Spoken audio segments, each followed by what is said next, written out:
আজকে বিকালবেলা চিন্তা করছিলাম একটু বাইরে যাব, তো যেই ভাবনা সেই কাজ। রেডি হয়ে চলে গেলাম বাইরে। বিকালবেলা গিয়েছিলাম, যেতে যেতে মাগরিবের আজান দিয়ে দিয়েছিল। আজকে আমি চলে গিয়েছিলাম তালতলার দিকে। হ্যালো, আসসালামু আলাইকুম everyone, welcome to my another blog.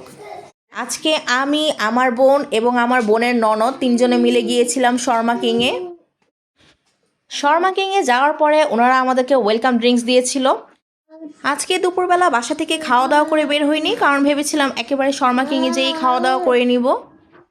আমি এখানকার ভিডিও কিছুটা ক্যাপচার করে নিচ্ছিলাম, ভাবছিলাম তোমাদের সাথে শেয়ার করা যাবে।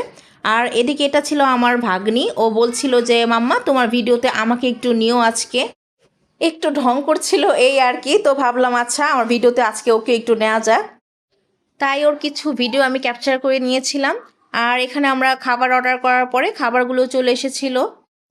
আজকের খাবারে অর্ডার করেছিলাম ফ্রাইড রাইস, চিকেন ফ্রাই, আর ছিল সিজিলিং চিকেন। খাওয়া দাওয়া শেষ করে তারপর আমরা চলে গিয়েছিলাম আজোয়া পেস্ট্রি শপে। এখান থেকে কিছু পেস্ট্রি কেক অর্ডার করেছিলাম। এরপরে এখান থেকে খাওয়া দাওয়া শেষ করে তারপর আমরা চলে গিয়েছিলাম বাসায়। তো বন্ধুরা, আজকে এই পর্যন্তই ছিল আমার ভিডিও ব্লগ। ভিডিওটি তোমাদের কাছে কেমন লাগলো অবশ্যই কমেন্ট করে জানাবে। আর নিত্য নতুন ভিডিও পেতে হলে অবশ্যই আমার পেজটিকে লাইক, ফলো আর শেয়ার করে আমার পাশেই থাকবে। ওকে বন্ধুরা, আজ এ পর্যন্তই, বাই।